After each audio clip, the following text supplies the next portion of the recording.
But I just wanted to welcome everybody. Qasim is out today as well, but I think he will be back next week. So I'm just still letting some people in here. Hope everybody's doing well. And just another minute here, we'll get going. Excited to have Paul Bemis back with us to talk about how to mitigate COVID in classrooms. I think there's some new information now available, a little bit more updated information than we had last summer when he was with us before. But for those of you who were not with us, let me just bring up my, sorry about that.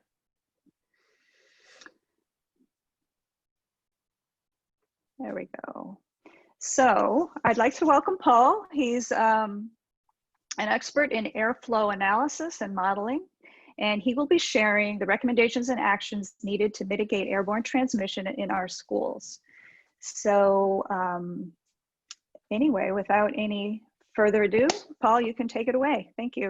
Okay, thank you. Thank you, Camille. I'm going to go through some material here. I did a webinar recently on this topic. And I'm going to take you through it today. I'm going to try to do it in about 45 minutes and then open it up for questions. We've been doing more modeling, as you can tell, continuing to look at airflow inside of rooms. So before we get too far along, I wanted to update you on a few things that are new. Certainly you all know that finally the WHO has agreed that there is aerosol transmission. And you've been watching this in the news as well. The CDC actually go back and forth on this topic. We've always felt, based on the evidence that we've seen, that the aerosol transmission is the dominant vector for transmission, not touching, not actual projectile, it's airborne. Now, this has been controversial because if it is airborne, then that opens up this whole issue of air quality, and that's something that makes people nervous. And so there's been a resistance to do it. WHO is not progressive in this area. So 249 scientists signed a letter and said, it's aerosol, my friends. And they finally capitulated on that. And what we're finding is that it is a concentration issue, that the way that it works is that if someone's infected, they're emitting a concentration out of their mouth. If they sing, it's more than if they just speak, and if they shout, it's even more, so it's proportionate to what they're doing. And the infectious dose is correlated to the amount that they're receiving. And it's different for us all. So the infectious dose will be different for someone with a compromised immune system than it would for someone very healthy. Unfortunately, we don't know what the infectious dose is to trigger the reaction, but we know it's related to the concentration. So if there is someone with COVID-19, in particular a pre-symptomatic, that's the dangerous one, because they don't know they have it. And studies have shown that they're 1,000 times more contagious than they were with influenza.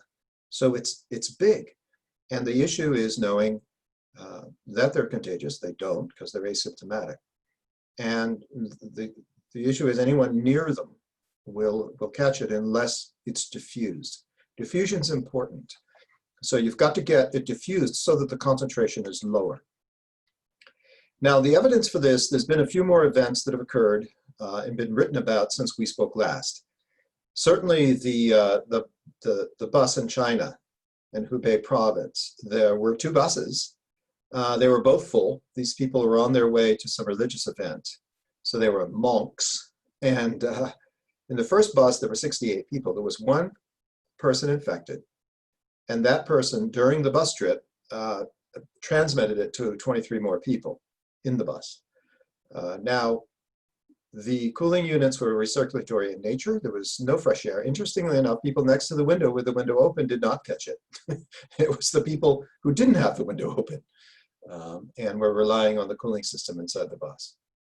And it went from the rear of the bus to the front of the bus and so forth. So it's not just touch. This one was clearly not related to surface. There's also, as you may be aware if you're in the Northeast, this wedding reception in Millinocket, Maine at the Big Moose Inn. There were 3 deaths so far from that, 147 cases. At the reception itself, 22 of the people who were there caught it from one person. So a third of them. And again, this issue of concentration. It was inside, it was in an inn, there were a lot of people, there was singing and dancing. Can you imagine? It's a wedding, right? Then, of course, the choir practice. Most of you may be aware of that. I didn't bring it up last time. That was in Skagit County in Washington. And in 2.5 hours, there were 61 cases. So singers, by definition, because of what they're doing, tend to project it more than people breathing just normally. There's also been an excellent paper done. University of Minnesota did a really good job on airborne transmission, and they did a lot of measurements of how much is coming out of people's mouths, and that gave us better boundary conditions for these simulations, because now we can more accurately predict exactly how much is coming out of each person's mouth, and that we use those in these simulations. So that's pretty good. The common denominator is indoor, always, and we're coming up on winter, which makes this a little more sensitive. And of course, low amounts of fresh air with poor circulation. Those are the common denominators for transmission. So schools, depending on how the HVAC is done, if there's any, is of great concern. And as an organization, we've continued to do this pro bono modeling work for general education. This is a classroom model. It's a typical classroom. It's not your classroom because you don't line people up the way these people are lined up. This is a very classical, everybody facing the front with the teacher at the front facing the audience kind of layout. But I thought you might be interested in it anyway because it is in fact a classroom. So this was actually a classroom that was supplied to us by Dennis Knight. He's one of our colleagues working on this. He's a part of the ASHRAE Epidemic Task Force. It's about 750 square feet, 20 to 30 students.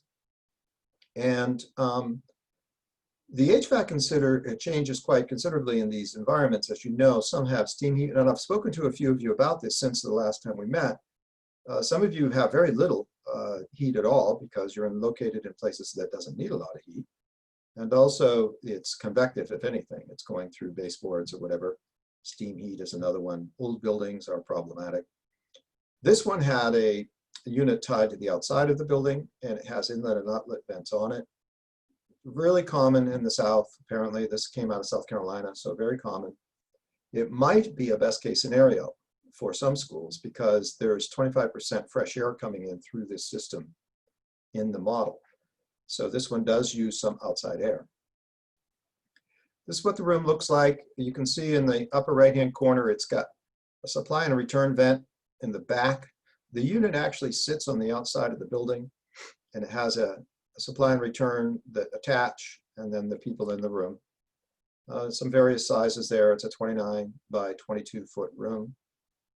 We set it up so that it does get some outside fresh air. Fresh air is 2.6 air changes. Total air is 9.4. This is another important parameter to just be aware of. Air changes are not all equal, and an air change rate, just to give you an idea, that means it's supposed to mean the entire air in the room gets changed that amount of time.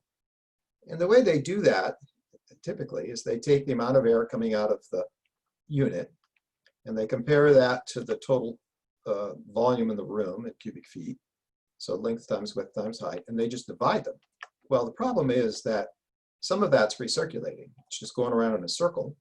Only 250 of it is coming from fresh air. The rest of it is just going around in a circle. So the fresh air change rate is only 2.6 per hour. The total is 9. Now, depending on who you're talking to, they'll intermix these things. And it's a very hot topic in ASHRAE at the moment. What do you mean by air change? Is it fresh air? Is it stale air? Again, it never really mattered before because it was a temperature issue, not a pathogen issue. With temperature, it didn't really matter that much as long as the temperature remained fairly constant. Here, it matters a lot. So the whole industry is rethinking how it does this and how it responds to it. So there's 20 students in the room, one teacher. Here, what we're taking a look at is the accumulation of aerosol as a function of time. We wanted to look at what does it do over time, because these people sit in the classroom typically for 40 or 50 minutes and they get up and leave. We took the exhaust rate of the person breathing. This is not singing, not yelling, just sitting there. This came from Minnesota, the University of Minnesota paper, and we used their data. Okay, and then we looked at buildup of the aerosol with respect to time inside the classroom and measured it and visualized it in terms of concentration. So it gives us some idea of the probability of spreading during school operating hours. We don't know a lot about how much infectious dosage will trigger the reaction, but we know that it's not a healthy thing to be sitting in there with someone with COVID and having it accumulate. So the assumptions we made were we used the Minnesota data for the amount coming out. We assumed that they're uniformly mixed inside the AC unit. Remember, 25% is fresh air, 75% is just recirculating. The way we came up with a normalization is to assume that you don't want to be any closer than 1 meter from an infected person inhaling.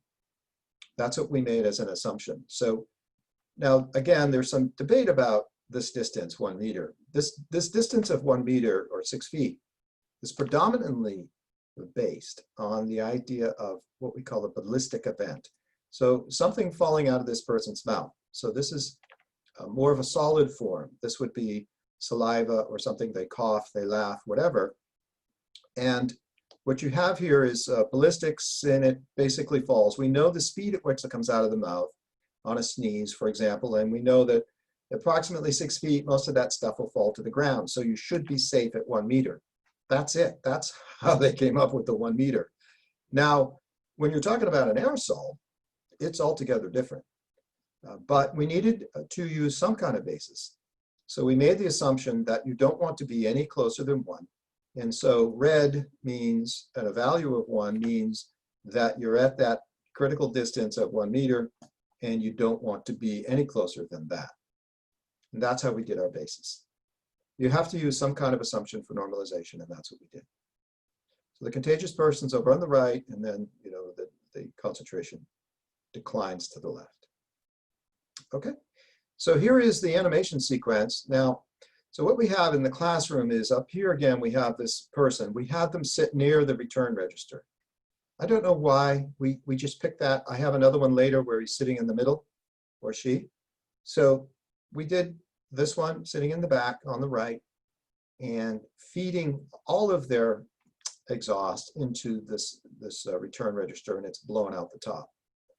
And the values do get as high as 6.6. It doesn't quite get to 1, steady state, but watch what happens as a function of time. And this video, I apologize, takes a minute for it to work correctly. I don't know why, but it will work correctly the second time I run it. So you just have to bear with me. So there we go. So let me just back this up. This seems to be a PowerPoint thing. I don't know why. So let's back this up again, and let's run it. There it goes. So now we're watching it as a function of time, and we're seeing it fill. It's still going. It's still getting darker. So the room is now pretty much filled, and it's continuing to go. It's getting darker and more red and over time. So this was about, I think we ran this for about 20 minutes to see what would happen. And it's accumulating. It just continues to accumulate and get darker in that room. So that's a cloud. We show that as a cloud. That's the color of the cloud.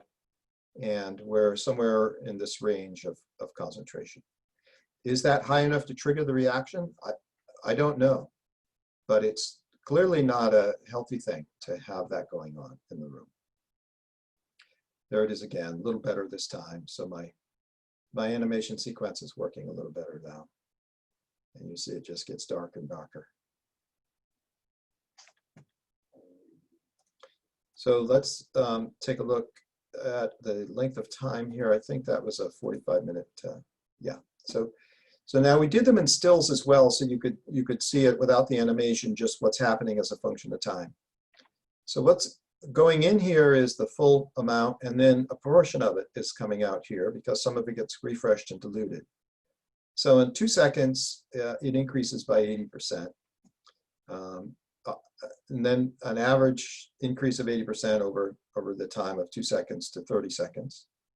And then it goes up by 140% to 250 when it goes from 1 minute to 2 minutes, 20 minutes, and then 40 minutes.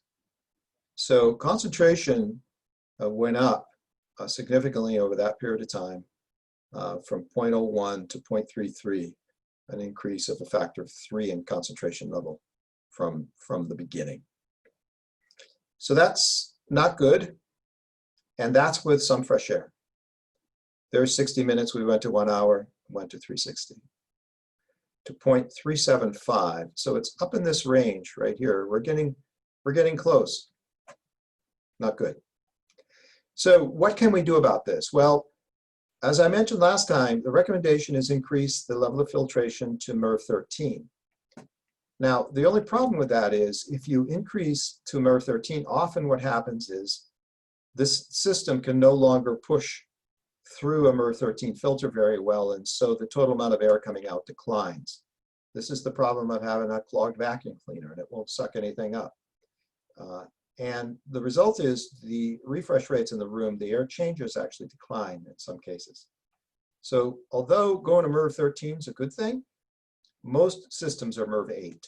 And so moving up to MERV 13 tends to degrade the performance of the HVAC system, even though the air coming out of it is cleaner. And the other part there is that it doesn't fully exhaust the room. Not, as I mentioned in the last webinar, there will still be high concentrations in the room because it does not uniformly distribute. There are square corners, for example, and square corners don't pass air very well. They tend to be stale in the corners. Furthermore, it's dependent upon where the inlet and outlet diffusers are. Geometry makes a big difference. So if you're trying to refresh the room, the position of the diffusers, where the inlets are and where the outlets are, becomes extremely important. Again, it didn't used to be that important because heat will transfer around, or one direction or another, and so relatively speaking, if it's a thermal issue, it'll settle itself out. But when the issue is a pathogen, then high concentrations will trigger reactions in people's respiratory systems. So many of these classrooms are older. Many of them don't have HVAC systems at all. And local filtering is really a viable option. And the question becomes, how effective can it be? And we've been looking at this for some time for these reasons. The reasons are here, really. Our pursuit of local filtering, which we're working on, came as a result of these conclusions that even if we do everything correct, it's still not going to be perfect. And in many cases, this is very difficult to do.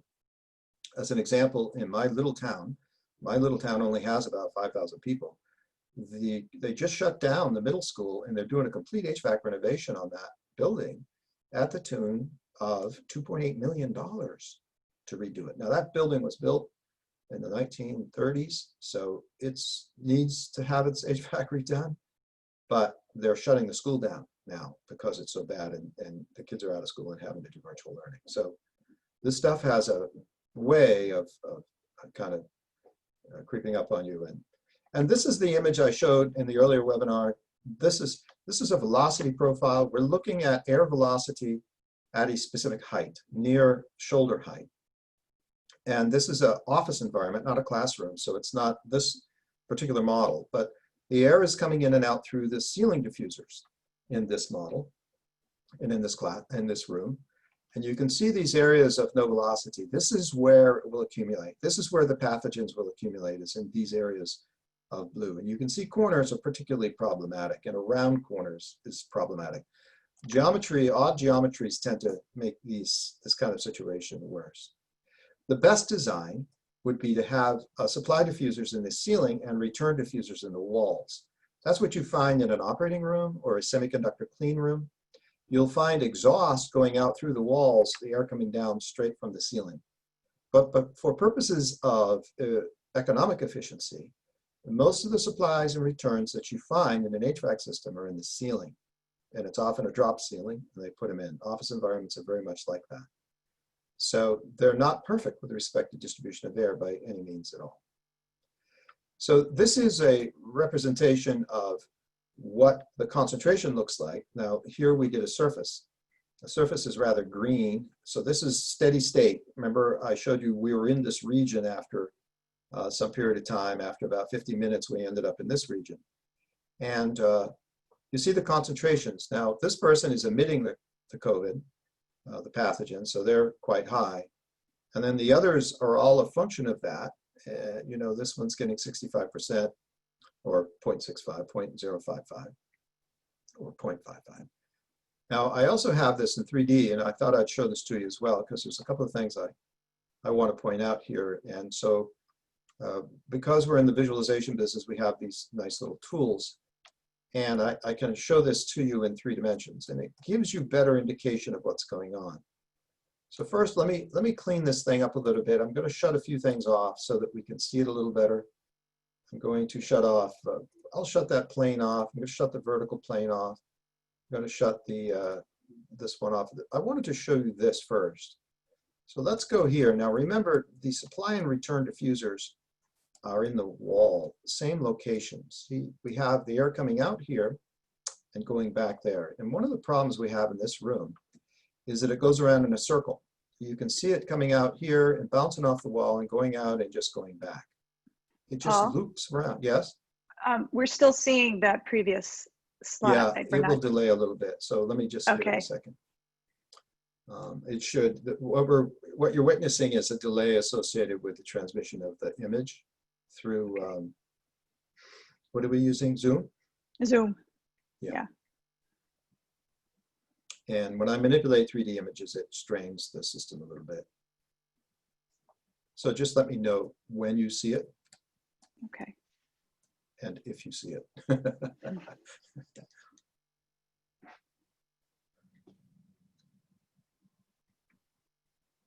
Yeah, it's still the green surfaced classroom. Oh, you know what? It's because, let me just see here, new share. I'm not sharing my whole, watch, I can do this.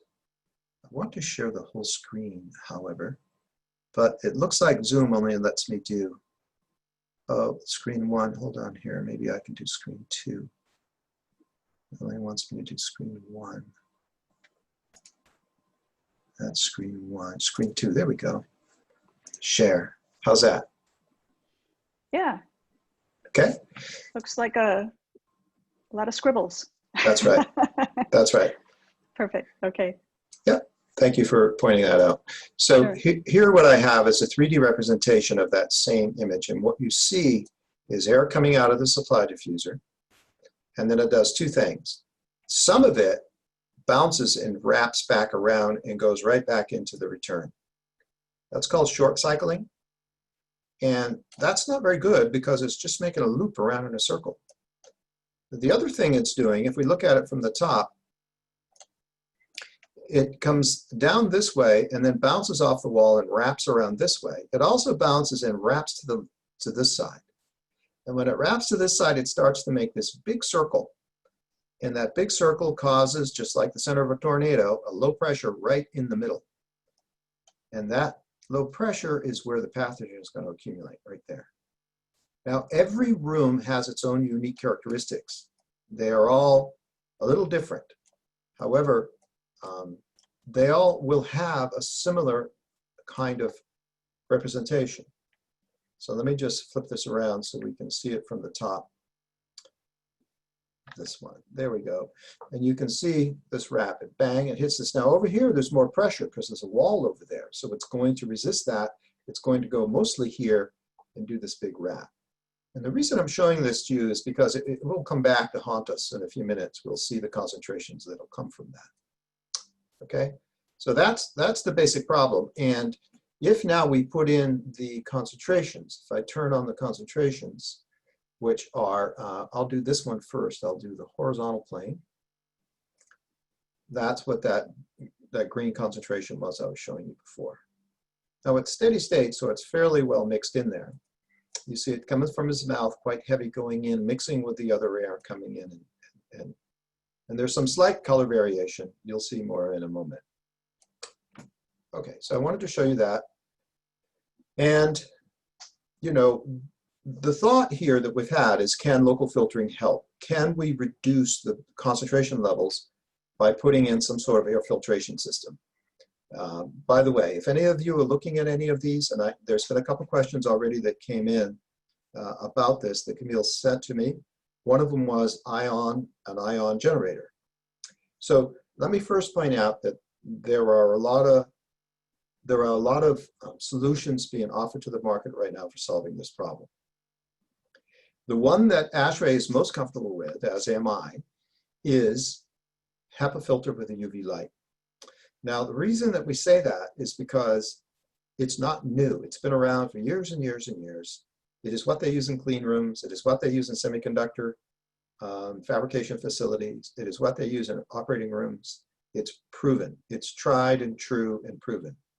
There are other solutions that you see in the market, ionization devices, for example, as well as other electrostatic types of devices, are less well known. We just simply don't have the track record with them to know how effective they are.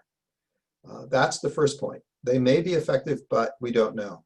I asked the epidemic task force myself about these devices because a lot of people bring them to my attention. And their response was, we believe in HEPA UV, buyer beware of everything else. There's not enough science to show that it's that effective for COVID.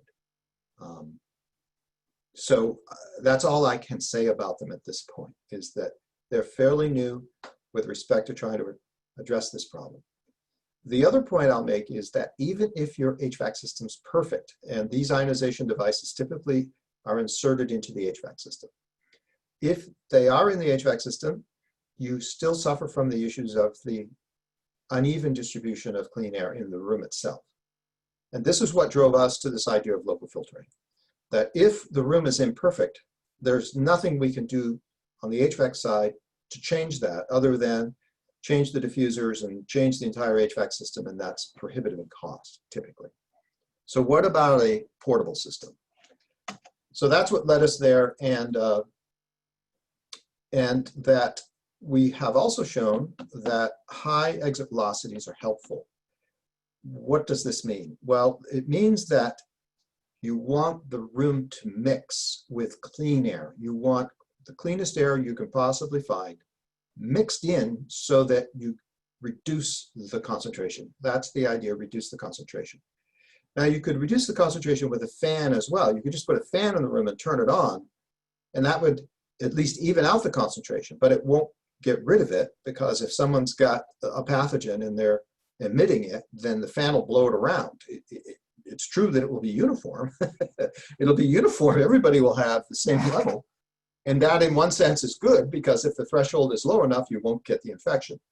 But if for some reason the threshold is high because they're very sick or something, then the fan is not going to help. It's going to hurt, unless the fan is coupled with a filter and what's coming by the fan is clean air, and that's effectively what.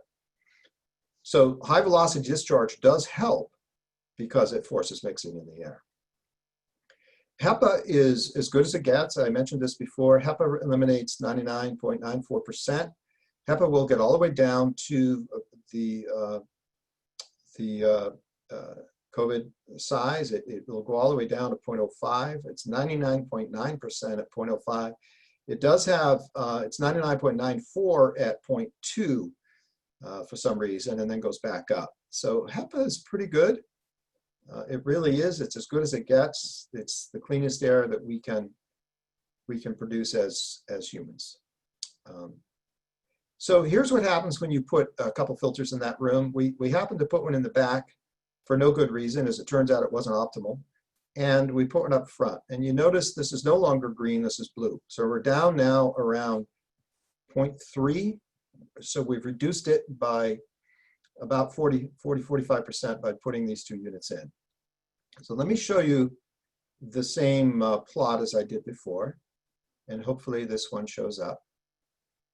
So are you able to see that, Camille? Yep, we got it. Okay. So it was just that I was sharing an application, not my whole screen. So here we have the same situation, and you see the concentration simply lower. Now, one of the consequences here is you notice that the pathogen got pulled across the room and sucked into the intake of these filters. And so that's not necessarily a great thing. It's just a result of who's got the pathogen and where they're sitting. There's not much you can do about that, except try to reduce it. Try to reduce the concentration. And so this did that, but it's also kind of interesting to see what effect it has. So that seemed to work pretty well, and the numbers proved it out. These are the actual numbers themselves. These are the quantitative numbers that came as a result of that. The most important one is that the reduction seemed to be just about 40% with 2 of those units in the room. We then moved the person to the center. So we said, well, what happens if the person's in a different location? And I want to show you that one as well. That's what the plot looks like. You see they're infecting people around them. And again, I wanted to point out, as I mentioned earlier, this spot in the room that's just not very good is in this region. And you see it right here causing problems. It's just higher, and it's being pulled in the direction of that circular motion that I mentioned earlier and spreading around that room. And you see the surfaces there on the people. We colored the surfaces as well. So that's the before. That's what happens in the room if someone in the center has it and no local filtering going on. You see it's spread around quite a bit. And then what we did is we, again, tried local filtering, and it cleaned it up pretty well. And that's what this plot is right here. So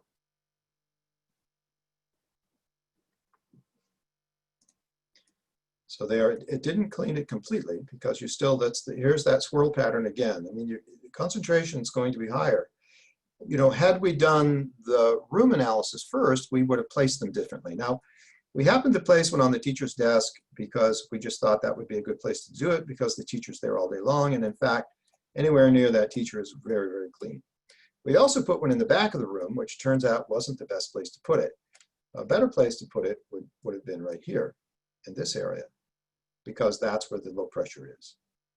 So the point is that every room has its own unique set of characteristics based on its geometry and where the inlets and outlets are, if there aren't any. There aren't always them there. But nonetheless, even due to just buoyancy, just due to the natural floating of hot air up, you will get patterns in the room that will collect high concentrations. In our homes, this is where the dust always is. If you vacuum your home, you know where the dust accumulates. You know, we always look for certain locations to tell whether the house is dirty and needs to be cleaned, because they always concentrate. And that's where these are. These are low pressure areas that stuff just falls out of the sky and accumulates on the ground if it's dust. If it's an airborne pathogen, it just floats, and those are the high concentration areas. So in this case, it dropped it again 39%. So right around 40% is what we were seeing as a result of 2 units in the room. So that's what I wanted to show you today. You know, that the way we look at things has changed based on these experiences. We were always looking at thermal. And the way we design these things is going to fundamentally change. And the location, for example, of where the diffusers are and how the room is set up is extremely important. And the Minnesota paper pointed this out as well. They took a look at a shopping center. They took a look at a counter application. They did, I think, 3 of them and came up with the very, very same conclusions. Inappropriate design can significantly limit the efficiency of particle removal, creating hotspots with orders of magnitude higher risk for deposition, causing surface contamination and also, you know, ingesting it into your lungs. That was the conclusion of the paper they wrote. So, and we've shown local filtering can help that and reduce the transmission. And having a high velocity output on it seems to be beneficial because it forces a mix in the room. Placement is important. And so we've begun working on this, and we do have a solution we've produced. This isn't intended to be a commercial presentation where I'm trying to sell you something. So I want to be careful here. But we have begun production of something that we didn't know we were going to be doing, and there doesn't seem to be much like it in the market. So it is attracting attention, and I have already sold one of them, at least one of them, to one of the Montessori schools in Brooklyn. So, and just let us know if you want to know more about it, etc. My contact information is here. And I have been interacting with you as an audience individually. You do reach out to me and I try to answer your questions and help you. And I'm certainly willing to do that as much as I can. Chris Ames is working with me on this project as well. He would be with us today, but his daughter's having a baby right now, as a matter of fact. So, but with that, Camille, let me open it up for questions and we kind of just take it wherever you want to go from here. Sure, great. Yeah, that was great. Yeah, if people want to put some questions in the chat or just unmute yourselves and speak up, that would be fine. I see one here from Carrie. How does opening up windows and doors wider to the outside help? Should air filters, yeah, she said, should air filters be away from those open doors and windows? Doesn't matter, to be honest. I mean, more fresh air is better. Remember that the filters provide for you the fresh air that you can't get from an open window, etc. Having said that, open windows don't naturally convect. In other words, you may have to put a fan in the window and pull it in.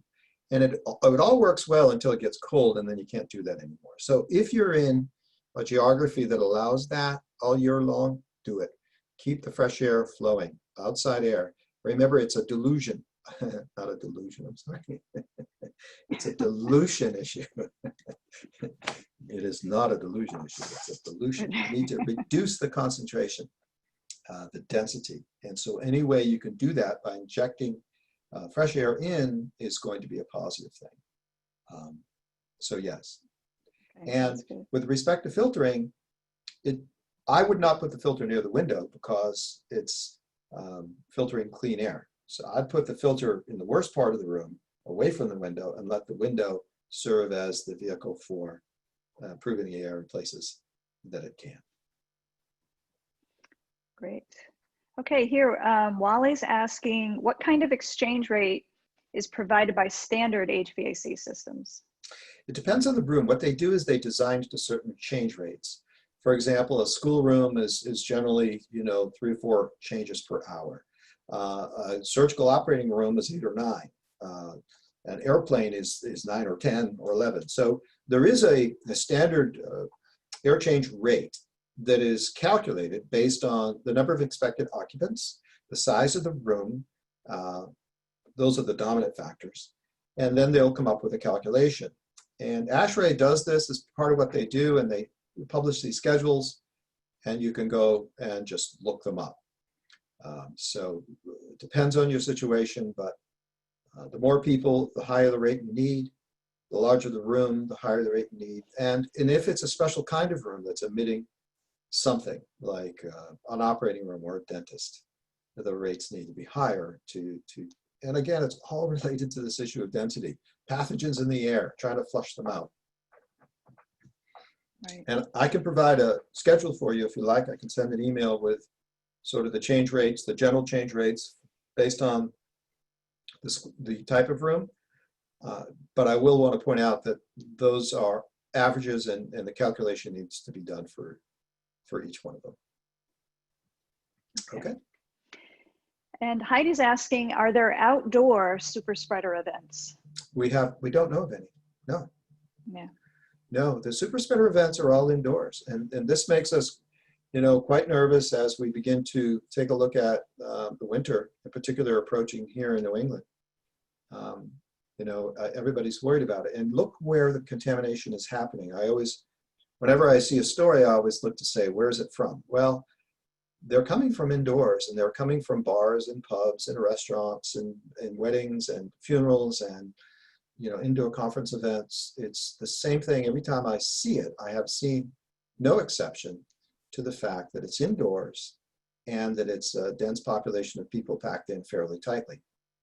Now, and this whole distancing thing, as I mentioned earlier on, the whole distance calculation was determined based on ballistics, the amount of time it would take for the contaminant to fall as a solid material. So we call that ballistic studies, that's trajectory studies. However, the distance also, by definition, reduces the concentration. So social distancing helps keep the concentration down because A, you're further away, and the further away you are from somebody who's contagious, the less concentration there'll be in the air. And B, there's less people in the room because they just won't let that many people in. So they've reduced the size of many of these bars and pubs and restaurants to half full. You can only seat 50%. By definition, that keeps the concentration down, and it helps. But the problem is, from an economics point of view, we can't get that to work. Many of these places that we are operating collectively are barely profitable with a full occupancy. So now you reduce the occupancy by 50% and the business becomes unviable. And that's true for restaurants and bars. It's also true for schools. Same problem. How do you reduce the occupancy by 50% and still maintain a positive cash flow? Very hard to do. So what we're thinking is local filtering can bring the concentration of people up, the density of people back up, because we've shown through filtering you can reduce the concentration by half.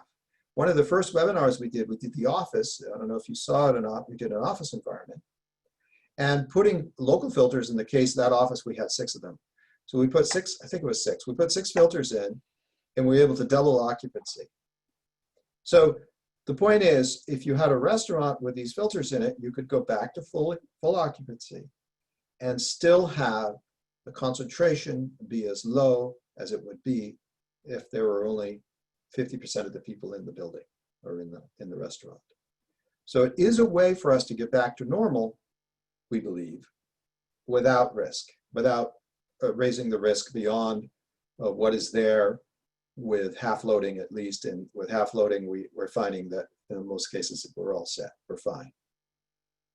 And again, it's simply a concentration issue. It's a density issue of the pathogen in the air. Right. So Wally's asking here, is a HEPA filter too hard on the HVAC blowers? Yes, what is the best option for a school with limited budget? Local filters, local filtration. So the answer to the question is yes. The problem with HEPA is that the flow resistance is extremely high. That is to say, it's again like the clogged vacuum cleaner. Once you put that filter on, the fan that you need to blow the air so that you get enough air coming through the system to be able to meet the needs of the air change rate specification becomes extremely difficult. And the result is typically they simply can't do it without changing the blower, and changing the blower is very expensive. So this is what led us to the alternative of local HEPA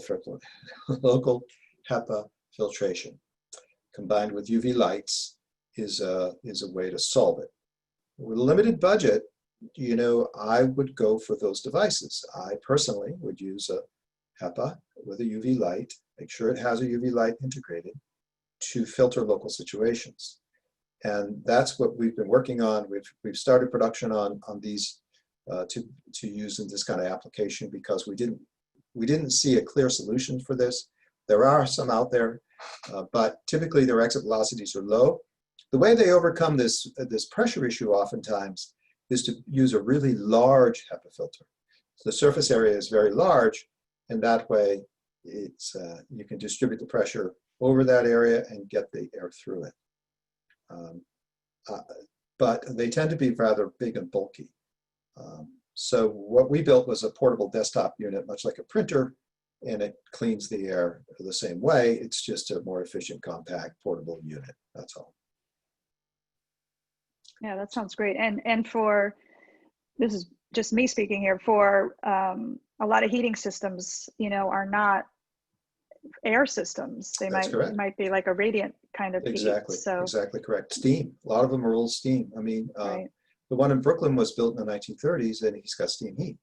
So what are you going to do? Open the windows all winter? You really can't do that.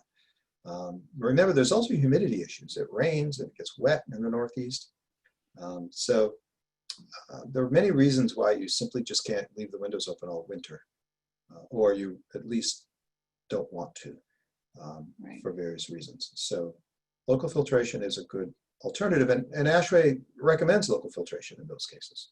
That's their recommendation. Right. So Heidi is asking here, she says, I assume masks affect the modeling. Yes. Does that improve the classroom environment? Yes, masks work.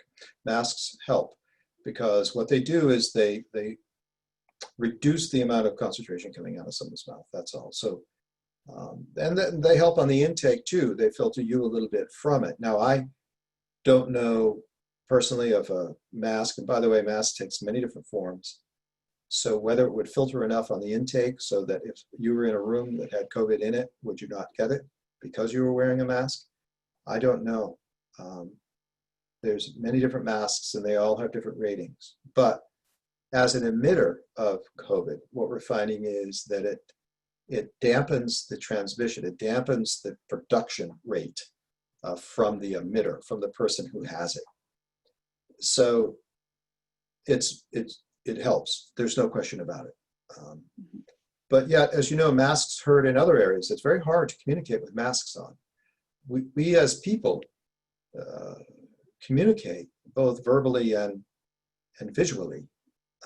And we read lips, we look at expressions, you've heard already, I'm really smiling under this mask. You may not know that I'm smiling. So there is a desire to not use masks if possible, obviously. Right. So, Dolores, you're asking, what are the best options? I'm not sure what you're referring to there. Do you want to speak up and ask your question?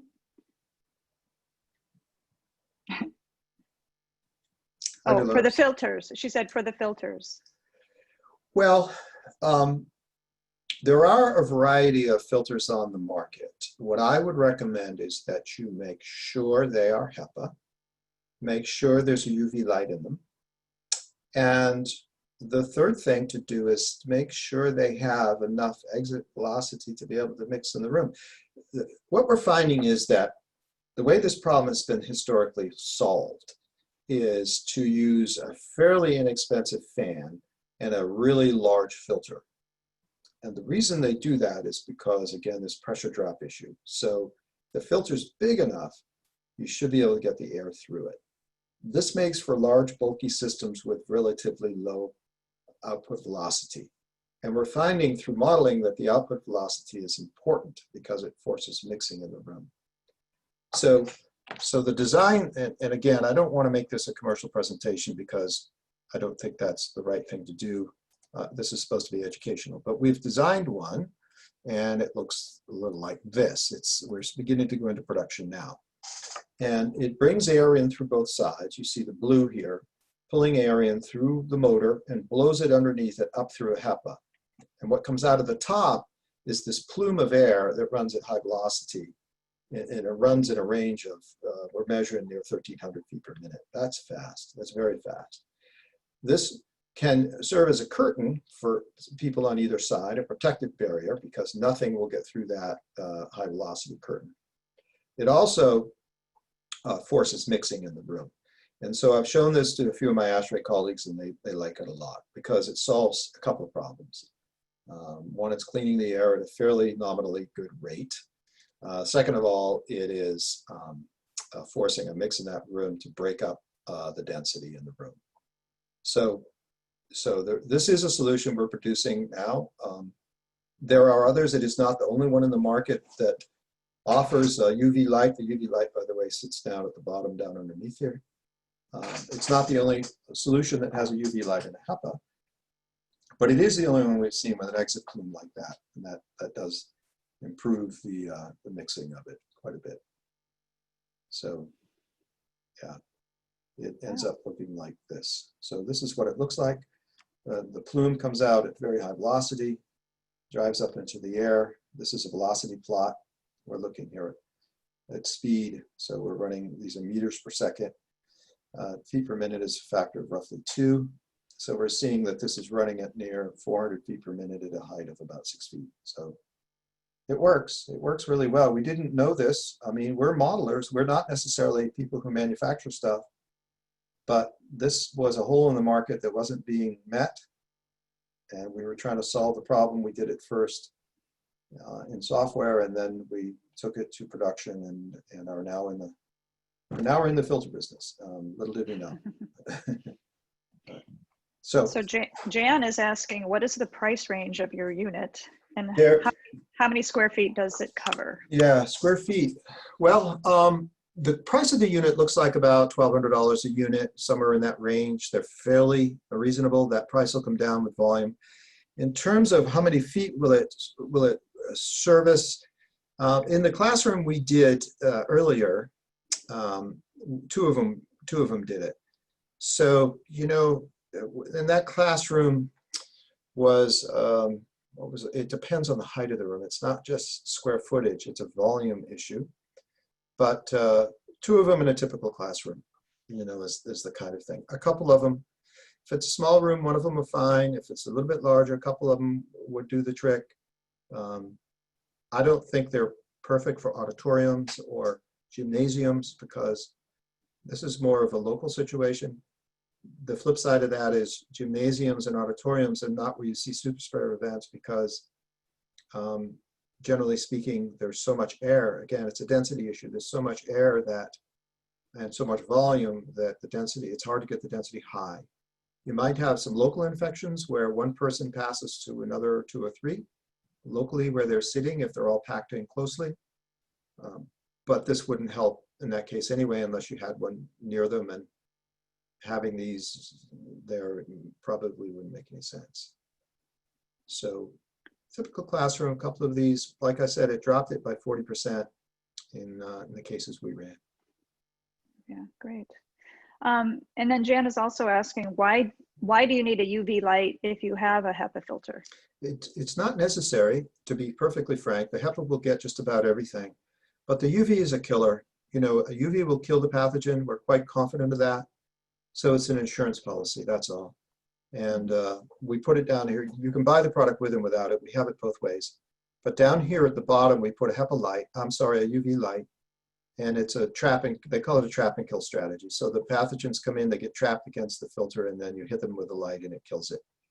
So it's just killing the pathogen. The pathogen would be trapped anyway and probably would eventually die, but we kill it with the UV. The UV at a particular wavelength, 254 nanometers of wavelength is the area that kills these pathogens. It's true for influenza, it's true for SARS, it's true for COVID-19. It's true for the common cold, by the way. So the trap and kill approach is again, what is recommended for solving this problem. However, they generally are recommending it for your HVAC system. And again, you run into the problems of can't put a HEPA in, and you know, modification of it with a UV light is, you've got to get the right UV light, etc. And then finally, the point that the room is not evenly mixed. And so even if you do all that work, which we recommend you do at least as much as you can, there will be pockets in the room that aren't being refreshed because the HVAC system, by definition, doesn't fully refresh the room or change the room air. Right, and I think that answers your question, Wally. He asked, how much does the UV light in the HVAC system help in the duct? But I Yeah, think you kind of just answered that. It really depends on the efficiency of moving the air around as well. right. You're right. If you put UV in the duct, then what you're doing is hopefully killing the pathogen as it goes by. Now, to kill it on the way by, you have to have the right amount of UV radiation coming off the light, and the speed at which it's going by has to be low enough so that you get a proper amount of dwell time. They call it dwell time, the amount of time that the pathogen is exposed to the radiation. So it's important when putting in UV lights that they're done in a way that meets the design criteria necessary to kill the pathogen. And it's not a tricky calculation, really, but it's really important that it's done right. Lives are depending on it, right? Right. The other point about just UV is if you only do UV, same thing with ionization, then you're putting all your eggs in one basket in a sense. You're depending on those devices. And UV has, by the way, more mileage in terms of track record and so forth than ionization. But you're putting your eggs in one basket and you're not trying to filter, really. You're trying to kill it on the way by and hope that you win, hope that you succeed.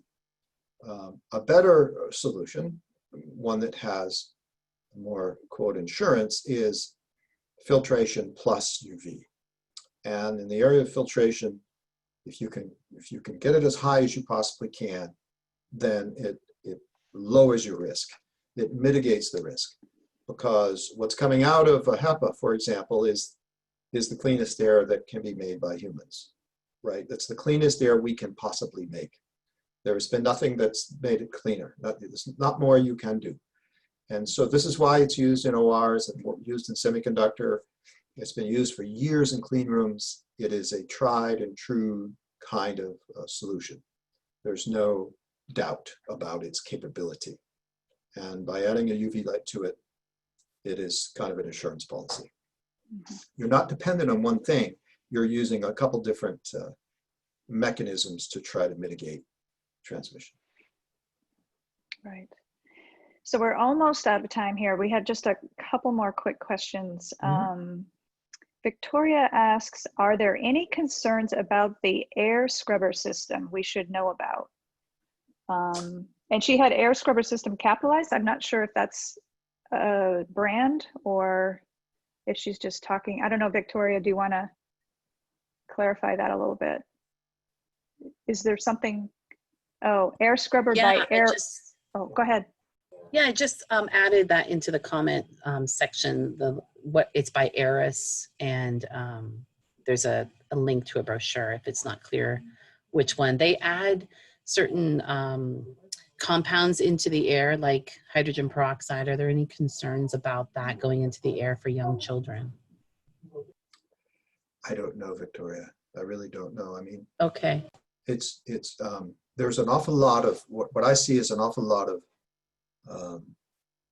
you know, we've found the magic answer to this thing kind of approach, okay? And I've asked, you know, people who are more studied than I on this topic, and their comment to me is buyer beware. You know, there's a lot out there that claims to do this or that, but has yet to be proven, you know, and so I would be sensitive to it.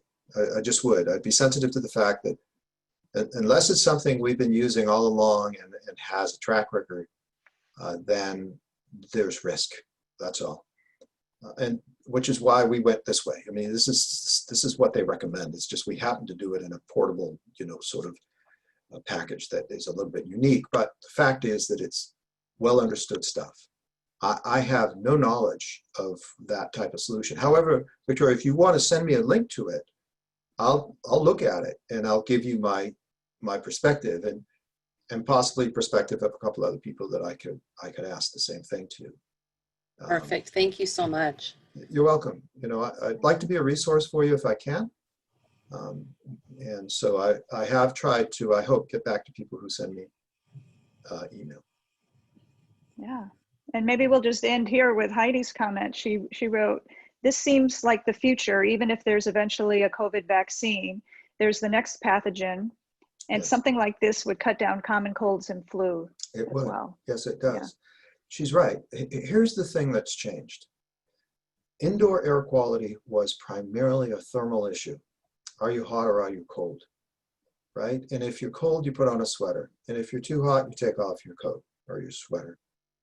That's no longer the case. Now indoor air is a function of air quality. How clean is the air? Am I going to get sick in here? And I agree with her that it's now completely independent of COVID-19. We have all been sensitized to this issue. And so whenever I go into a room, I mean, my wife is still nervous about going to restaurants. She wants to take one of these devices with us everywhere we go, because you don't know. When you walk in, you don't know what's been done. It's not visible, right? Because if it's been done to the HVAC system, you don't know it. And furthermore, a lot of these rooms are old, and you're going in with a bunch of people, and you just sit there and begin to wonder whether or not you're going to be safe. So I think local filtration serves a couple of purposes. One, it's visible. You can see it. It's there. It's working. And second of all, of course, it's producing very, very clean air, at least hopefully, if it's done well. If it's done well, it's producing very clean air. And that can only be healthy, if you know what I mean. So. Right. All right. Well, that is very, very helpful. And I'm sure you'll have a good market for your product here, because it seems like there's not a lot out there that is like this. So Yeah, we'll see. I mean, there's some risk here for us. We've never done this before. On the other hand, some of the solutions that people have shown me aren't that good. So, you know, there is an opportunity, I think, to do it at a reasonable cost. That's what we're hoping to do, to solve this problem. For us, it's about trying to solve this problem with something that we feel comfortable with and can produce at a reasonable cost. So, right.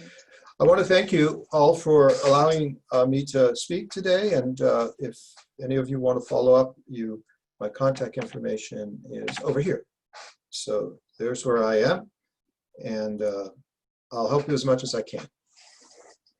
Right, and I will include that in the email when I send out. I'll send out the recording like I always do, and the chat transcript. So we'll have all the information there. And Paul, I just really want to thank you again for reaching out and sharing all your information, and it's just really fantastic and such a great resource for us. So thank you. Not a problem. Education is important. That's what we try to do. Sharing of information is key to us all learning how to do our jobs a little bit better. So I will continue to do it and hope to speak to you at some point in the future.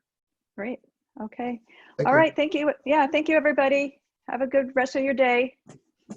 Bye. Bye.